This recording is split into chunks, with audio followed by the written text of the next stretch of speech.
Sheriff. Congressman Weber, good to see you. Congressman McCall, Dr. Babin. All right, everybody, come on in, guys. Come on in. There you go. You got everybody?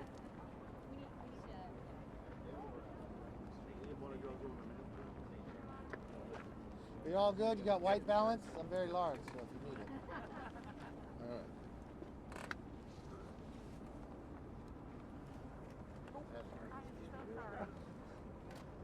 We're okay. We got everybody up? Ready to begin? First of all, I want to thank you all for coming. I got a number of members behind me representing Texas, Oklahoma, New Mexico, and I'm Kevin McCarthy, and my district is in California. It's also an energy district. I'm here today looking at the Port of Houston. This is one of America's great success stories. I saw that firsthand today. Energy, specifically cleaner American natural gas, is an enduring source of good jobs, affordable energy for families, but more importantly, makes not just America cleaner, but the rest of the world. We've watched America in the last few years become almost energy independent, making America stronger, creating more jobs economically, lowering the price of energy for Americans, and also making the world safer against our adversaries. I had never envisioned all that success to be wiped away with one pen. I never envisioned listening to President Biden on the day of being sworn in, talking about unity. But in less than 2 weeks, wiping away tens of thousands of Americans' jobs, of empowering our adversaries to become stronger, and putting the energy cost of Americans on a path to go higher. Now, how do I know this to be true? I've watched his 42 actions, but I know it because I've lived it. President Biden tries to pride himself on doing a California model. I come from a community that produces energy. At times, the second best county production in the nation. I've watched what California has done to those high-paying jobs. Fewer wells being drilled, fewer jobs being seen. I've watched in California where I pay 40% higher energy costs than the average in the nation, even though it's quoted that we have electricity glut in California. I've watched at that same times in the summer where the heat rises and we're not dependable. That your electricity will be cut off even though you're paying 40% higher. And what has happened? America was growing, but California was shrinking. For the first time in the history of the statehood of California, they're not going to gain in the census a congressional seat, they're actually going to lose one. So because of the energy policy and others that were misguided in California, we've then exported our jobs. But what have you done right here in Houston? We've been exporting energy. I come here to see it firsthand, but many times I can come here to see my neighbors who have moved away from California for a better life of what Texas has been able to do. But now President Biden, not a unity ability to talk to those who would lose their jobs.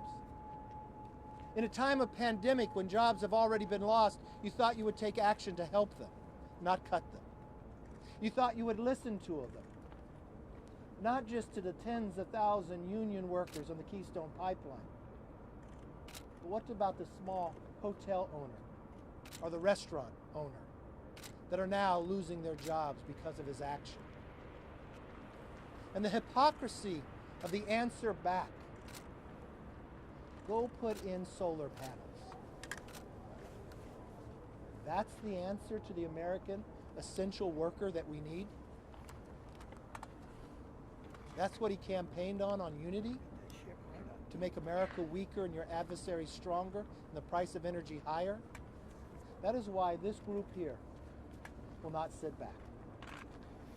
Today we'll join Kelly Armstrong in introducing Keystone Pipeline Preservation Jobs Act. It'll also be put in by Senator Daines in the Senate.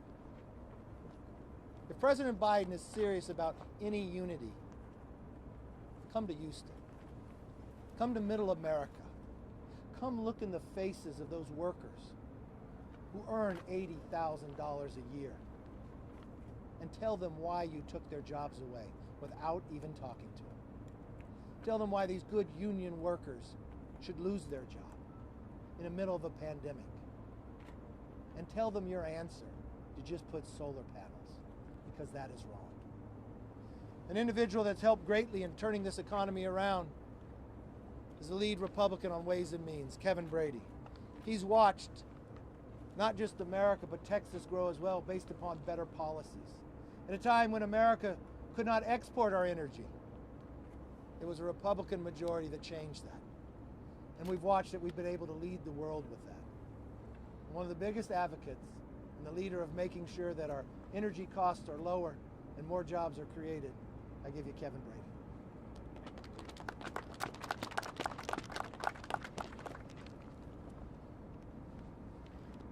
First, thank you, Leader McCarthy, for fighting for our Texas and New Mexico and Oklahoma energy jobs. Thank you for your leadership in ending the 40-year ban on selling American crude oil around the world. Thanks for your leadership on balanced regulation that allows our states and country grow. Thank you, Leader, for being here today. Millions of Americans, as you know, are jobless thanks to the pandemic. President Biden's top priority, while defeating the virus, is getting Americans back to work. So it's troubling that in his first week in office, he took steps to deliberately kill more than 1 million good-paying jobs in America. Many of them are blue-collar, many of them are union, many of them are here in Texas, more than 120,000 of those jobs. His attack on traditional American energy workers may be cheered by the Green New Deal crowd and cheered by Russia and China and the Middle East, but it's devastating to our workers, to their families and local businesses here in Texas. So, Mr. President, I invite you, I challenge you to come here to Houston. Meet face to face with the workers whose jobs you've ended. Meet with their families and their companies, who, by the way, face even more layoffs thanks to you. Tell them why their jobs don't matter to you, why their families don't matter, and tell them where they can apply now for all those good-paying jobs you've promised will replace them, because they have bills due now. They have kids headed to college now. Mr. President, you pledged at your inauguration to do your very best for all of America, not just those who supported you. Reversing your job-killing decisions would be a good place to start. With that, I'm proud to introduce Congressman Brian Babin, who represents this area in Congress. Congressman. Sir, thank you.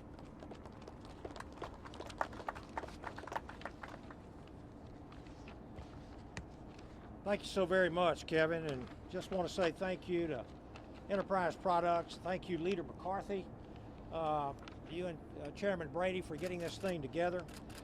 Together we stand right here in Houston, Texas, at the epicenter of American energy to talk about the importance of this country's pursuit of energy independence. We were almost there, as Leader McCarthy has just mentioned. From gas prices to the cost of electricity bills to jobs to food, what happens here in Houston affects every American every single day. But unfortunately, our economic bedrock of oil and gas is under attack by an administration that is bent on eliminating millions of jobs and leaving our national security open to threats from not-so-friendly adversaries. These measures will destroy our progress in the energy sector and undermine our prosperity, innovation, and safety. If we kill oil and gas and natural gas production in the United States by canceling pipelines or forcing adherence to rhetoric-filled climate change measures, we subjugate ourselves to dependence on other countries who do not follow the same stringent environmental regulations that we do here in America. We must continue to protect and promote the resources and the infrastructure that makes us the greatest nation in the world, and that includes the Port of Houston, right here, and the Houston Ship Channel. And that is why I'm so very proud to have helped in getting a New Start designation for the Port of Houston and the Houston Ship Channel. This designation will officially kickstart the highly anticipated dredging and widening of this channel, which will revolutionize Texas by modernizing and improving our infrastructure. This is a critical step forward in advancing America's energy independence and strengthening our national interests and security. I'm very grateful for this opportunity to participate in today's events, and I will continue to be a vocal leader in providing clean, efficient, low-cost, domestically created energy to all Americans. Thank you, and I'd like to introduce Mike Thibodeau, Senior Vice President. Are you here next, Mike? Over there to the left. Okay, here we go. Yeah. All right, Mike. Thank you.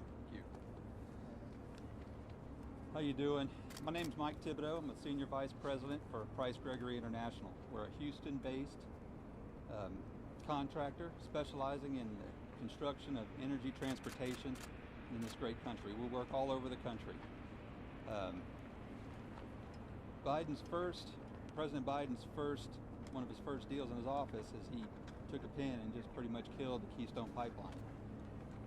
Price Gregory has under contract 2 segments to build that pipeline.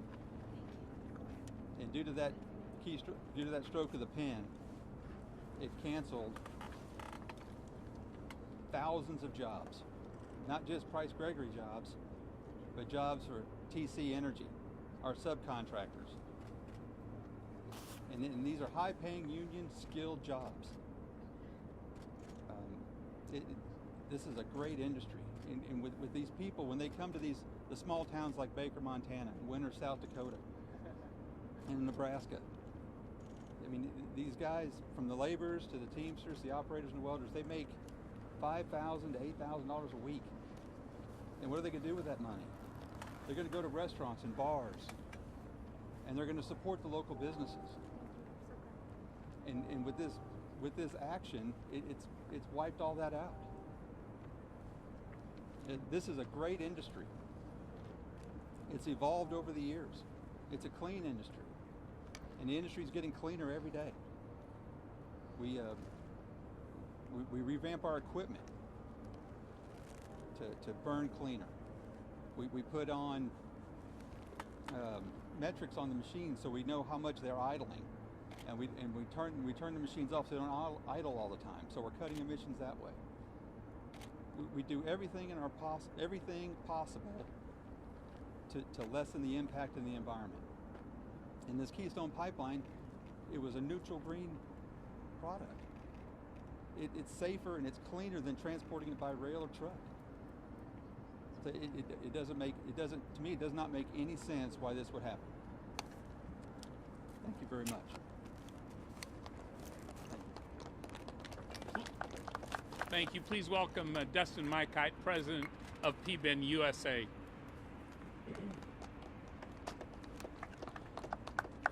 My name is Dustin Mickety. I'm President of PBN USA. I've been involved in Keystone Pipeline off and on as it keeps getting canceled and restarted over the years. The last 2 years, I've had 300 employees up in North Dakota working on refurbishing the pipe, and I was anticipating employing just shy of 1,000 people over the next 2 years for helping the mainline contractors build this pipeline. I wish I knew what we were doing wrong. We're hiring union employees that are really a strong voice for the Democratic Party. They're big voters. We pay them excellent wages. We give them benefits, retirement accounts. I'm trying to do my part there, and I'm happy to do so. And I also don't know what we're doing wrong environmentally. I wish the critics would come out and see pipeline construction these days. It's quite impressive, and the steps we take to ensure the environment is protected and remains safe for people and flora and fauna. It's a lot of work. It's a lot of work, and we've been spending a lot of time doing it. I also don't know what else I can do. I buy the most technologically advanced equipment with the cleanest burning engines, and I go to the truck factories where I purchase my trucks, and right next to my trucks are trucks being sent overseas that don't have the same emission standards. So I feel like we're getting an unfair deal there. I really thank the people of Enterprise for having us here, and thank you guys for fighting for us. Please keep it up. Thanks. Great job. Thank you. Michael McCall, top Republican on the Foreign Affairs Committee. I want to welcome the leader to the energy capital of the world. And I just want to start out first by citing to the Houston Chronicle, Biden's ban on oil and gas leases could be the nail in the coffin for Houston's economic engine. Couldn't have said it better myself. It's a job-killing executive order.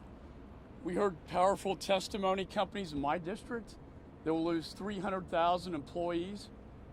$300 million and tens of thousands of employees.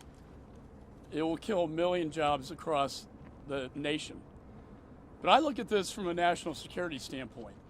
And energy security is national security. We became the largest exporter of oil and gas. The state of Texas did, very proud of that. And we became one of the largest exporters of this nation to the world. And our energy is clean. It's not like what comes from Russia, from Venezuela, from China, and Iran. But that is exactly who is winning by this executive order. This punishes the American worker, it kills their jobs, and it rewards our enemies. Imagine that. It weakens America and empowers our enemies. Russia, China, Iran, and Venezuela. They are going to be the ones to profit off this, not the United States of America, not the American worker. And I, as Congressman Brady said, invite the president to come to our energy state and see what the impact of this executive order has had. I'm proud to be a Texan. We are an energy state and we'll continue to be one. And with that, I'm very honored to introduce Congressman Randy Weber.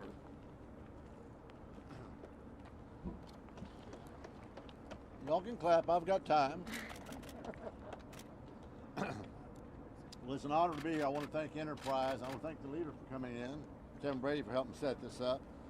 You know, we want President Biden to understand, and before I really get into my remarks, let me say I've instructed my staff to reach out and find a factory that produces solar panels and get a job application for the president so that maybe he can go to work building solar panels. Mr. President Biden needs to understand that we Republicans understand about renewable energy. We're not against renewable energy. It's just that simple.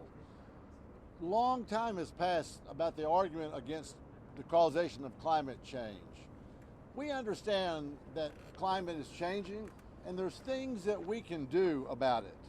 But the president doesn't need to disadvantage the fossil fuel industry and kill American jobs, hurt American families, driving up fuel prices. That doesn't have to be a part of his energy strategy, hoping that he has one.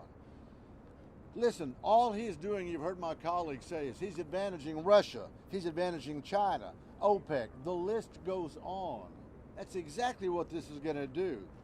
Mr. Biden is in the process of reversing energy independence, something that we here in Texas have focused on and fought for years, and indeed energy dominance, where America is the global market leader in the energy sectors. I'll tell you what, Mr. Biden is also ignoring those geopolitical implications. You're seeing over the OPEC countries, over in the Middle East, them come out and build alliances and friendships with Israel and other countries because they understand that they can no longer hold us hostage because of energy. The Keystone Pipeline comes into my district over by Port Arthur, Texas, and I think it's, 800,000 barrels of oil a day or something like that. It's a huge amount. It's jobs, jobs, jobs. We've heard testimony from some of these business people today that it's killing thousands of jobs, just that one stroke of the pen on Keystone Pipeline. Our economy should benefit from all energy types, every single energy type, without dividing energy sectors, without hurting American families, and putting, as my good friend Mr. McCall said, our national security at risk. It doesn't have to be that way. President John F. Kennedy said, "A rising tide raises all ships." Mr. President, that's with energy too. It should be for America, Mr. President. I hope he's paying attention. I hope he will reverse that decision. And with that, I want to introduce my good friend, Congressman Dan Crenshaw. Thanks everybody for being here.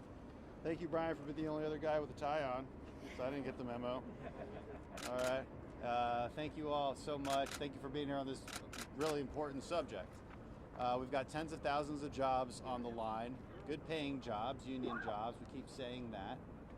And the president derides them, says, well, they'll just go find a solar panel job. Well, on average, solar panel jobs, wind jobs pay about $20,000 less than oil and gas jobs. Gas prices will go up, electric prices will go up. We'll start to look a lot like California. And the Democrats say, well, that's just the price to pay because we're saving the world, right? What else are you going to do? You got to sacrifice. You should sacrifice, America. Well, here's the thing. They're lying. This is not good for the environment. When you stop pipeline production, well, you just force the transport of oil and gas on trucks and rail, which emit more carbon. When you destroy Texas energy sector, when you destroy American energy independence, you're ceding dominance to Russia, Venezuela, and Saudi Arabia. And as it turns out, they produce oil and gas a lot dirtier than we do in America. On a life cycle basis, natural gas produced in Russia is 42% higher emissions than in the US. And they don't have any environmental regulations, they don't care about labor regulations, they don't care about any of it. So you're not helping the environment. In fact, there's a good argument to be made that you're increasing global emissions and you're destroying the Texas economy, you're destroying the American economy. This hurts the low income the most because they're actually counting the pennies when their electric bills go up. They're actually filling up their tank with maybe just 10 bucks at a time because they can't afford to just fill it up and turn the other cheek and check their text messages. And I wonder why Democrats, my colleagues, just don't care about this. Talk about compassion all the time. I hear it every single day. Compassion, how much compassion they have. Where's Mayor Turner? Where's Sylvia Garcia? Where's Sheila Jackson Lee? Their constituents work at places like this. Only 4 Texas Democrats signed a letter pushing back against the Biden administration. I appreciate that they did that. We need more. We should be a united front here. We should actually care about climate change and the environment and American jobs. And if you care about all 3 of those things, then you have to support American energy. That's what the science actually says. That's what we should support. Thank you all. Oh, and I want to introduce Michael McLeod, good colleague and congressman. Thank you. Give me those. Thank you all for being here. Thank you, Leader McCarthy, for taking the trip to come here. The deal is that the world's demand on energy is growing. That's a good thing. That's people coming out of poverty. That's people finding mobility for the first time. That's people having heating oil for their homes for the first time. The question remains then, who is going to meet that demand? We believe that demand should be met by America's energy producers. We're going to do it more safe. We're going to do it more responsibly. And if you think about the geopolitical implications that come with a strong American energy sector, we've seen how it's given us strength at the table for the negotiating table when it comes to national security, peace deals, trade deals. It's strong. It's so important that America have a strong energy sector. Beyond that, it's the American worker. It's all the products that come from energy as well, from my 10-year-old's basketball to home furnishings to cell phone components. It's about all these things. And now is not the time for us to be cutting jobs. Now's not the time for us to be raising energy prices. And certainly it's not the time for us to be ceding America's national security interests to those of our adversaries.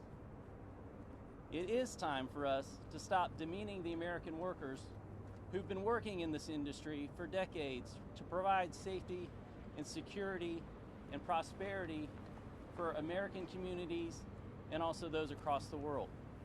This is an important issue. Thank you for taking the time to be here. And I want to invite, wherever he is, former Sheriff turned Congressman Troy Nell. Thank you. Thank you so kindly. And I would like to thank Leader McCarthy for being here and visiting the great city of Houston and showing interest, as well as my newfound friends from the oil and gas industry, our local leaders that employ thousands upon thousands of people. Thank you for sharing your stories as well. And my colleagues here from Texas that are talking to you about how these new policies by President Obama have such a negative impact in their congressional districts, as well as across the entire great state of Texas and the entire nation. My congressional district is no different. I've heard from my constituents. The oil and gas industry employs thousands of hardworking families in Congressional District 22. And for the past year now, they've had to deal with COVID, this pandemic. And we are seeing the American family struggling each and every day. And now they get sucker punched again, right in the face, with these new policies from the Biden administration. I don't know how I explain it to my constituents, other than these policies are dangerous and they're reckless. And to my new friends in the oil and gas industry, the leaders, I would like to let you know that you have a friend in me. God bless you all. We have two freshmen with us also. Stephanie Bice is from Oklahoma. Stephanie, thank you for coming.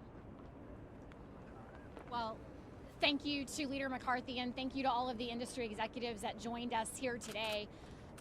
I represent Oklahoma's 5th Congressional District, an oil and gas state.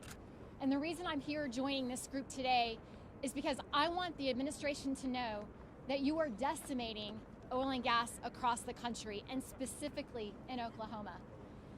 Oklahoma's oil and gas industry directly and indirectly accounts for almost 25% of the revenue generated. And when you decide to, with the stroke of a pen, sign executive orders that fundamentally change the industry, it impacts every single company in my state. I will not sit back and watch while this industry is decimated. I plan to stand up and speak out and ensure that not only do we stop this attack on the industry, but we also ensure that this administration does not use agencies like the EPA to continue to make it difficult for the hardworking men and women in the oil and gas industry to do their jobs. We need them. COVID-19 has impacted all of us in a variety of ways, but particularly the economic challenges that we've seen are doubled in states like Texas and Oklahoma, because now we have to worry about jobs in our states being eliminated by this administration. I urge the administration to reconsider their stance. Please keep these hardworking men and women in mind. Thank you. And last but not least, the newest freshman member from the great state of New Mexico, Yvette Harrell. Thank you, Leader and Enterprise. This is an incredible time to see all of us standing together to stand for something we believe in, and that's the American worker. This isn't about just Texas or Oklahoma or North Dakota. It's about America and America's workers. In New Mexico, we will lose almost half of our state budget. We will lose 117,000 jobs, and we will lose the ability to educate our kids because the funding that we'll miss goes right into the classroom. This is such a travesty. And this is about friends. This is about business owners, and this is about family members that make up the fabric of our communities all over the country. It's a dishonest way for the administration to act. And I am very proud to have stood with many people here to introduce the POWER Act. And this puts pressure on the administration to stop the leasing, stopping the leasing on public lands. We want to continue the leases. We need to continue the leases. Over 60% of the natural gas in New Mexico comes off public lands and over 50% of our oil. We are asking the administration to stop it and to not change the byproducts that come off of our public lands or change the leasing operations without going through Congress. This is very serious. Our nation depends on it, but the people that we represent depend on it. So God bless you, and thank you for being here. As you see, we sit in Houston, but it's jobs across America we're losing. You see firsthand the jobs of the union workers building the Keystone Pipeline. But you listen to Yvette. Don't think that you're safe. Because of this action, schools are going to lose resources. That's teachers. That's for your children. Restaurants that are all so badly hurt from the pandemic, how can they stand up? To hotels, to rental cars, to everything we know that builds our economy. In less than 2 weeks, this is what President Biden has done. So we're calling on everybody, not Republicans, but Democrats, to all Americans to help save these American jobs, to join with us. Let's make sure America is stronger, environmentally sound, and that our adversaries do not get an advantage over us. And I think keeping energy costs low is a great deal of going in the right direction. With that, let's stop and take any questions you may have.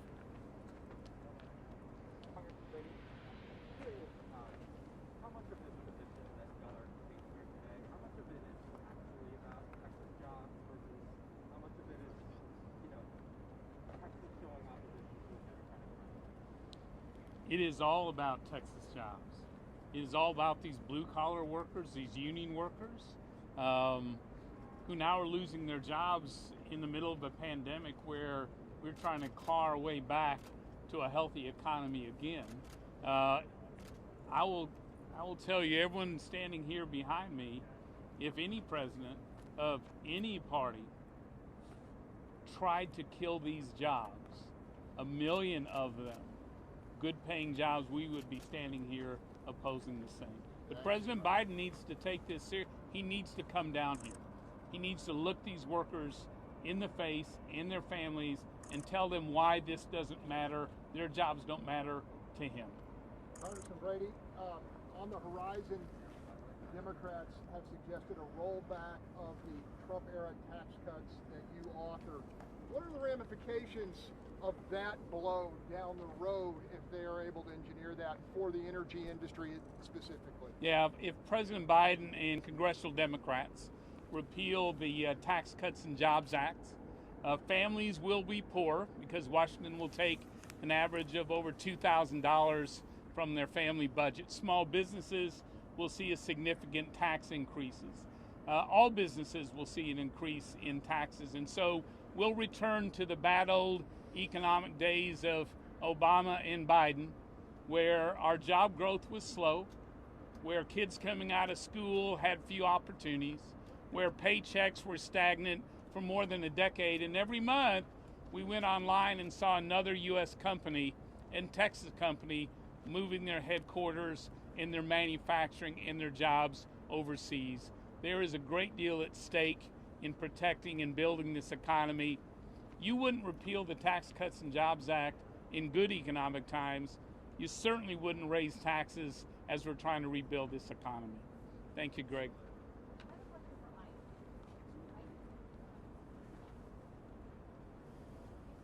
You're going to have to be laying off, I don't know how many people, but a lot of people. Can you go through me how you're going to tell those people that they no longer have jobs? That's a tough one. I don't know how. It's very difficult for someone to look somebody in the face knowing they have small kids or grown kids or whatever they're trying to support through college and a wife and a mortgage, car payments. That, hey, I'm sorry, we don't have a job for you. It's a tough thing to do. It's an awful thing to do. It's not something anybody should ever have to do. I mean, I don't know how best to answer it, but that way. Thank you all very much. I have a question. The oil and gas industry was already really hurting in 2020 before President Biden took office. Largest declining industry here in the Houston area. U of H energy fellows said basically Biden's orders aren't going to impact Texas much. It's more just a message. Instead, he said that $2 trillion he also put for green energy could create a new innovation here in Houston. The infrastructure's in place. Houston can then move forward in that realm. What do you say say to that? The industry was already hurting before Biden even took office. The industry started hurting because of the pandemic. As the economy grows, the jobs will come back. You just listened to Mike tell you that he's laying off thousands of jobs. You just heard from the unions, tens of thousands of jobs. You just listened to a new member from New Mexico. It's not just what's going to happen, what he did on the federal lands, but the schools are going to be hurt. You listened from a new member from Oklahoma, 20% of that revenue. So every part that you add up, the simple pin in the last 2 weeks by Joe Biden has cut jobs in America and made us weaker, has raised energy costs. When you drive away today, stop at the next gas station and take a picture of what gasoline costs, and come back and ask that same question in 8 months. When you're paying more, and if they raise taxes that you have less to give, and your energy costs are higher, none of the economics of Joe Biden's add up. These are job-killing ideas that he has now put into work that we have to stop. Thank you all very much.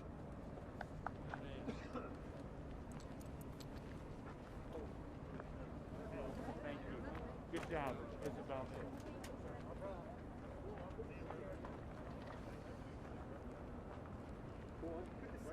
Good to see you, buddy.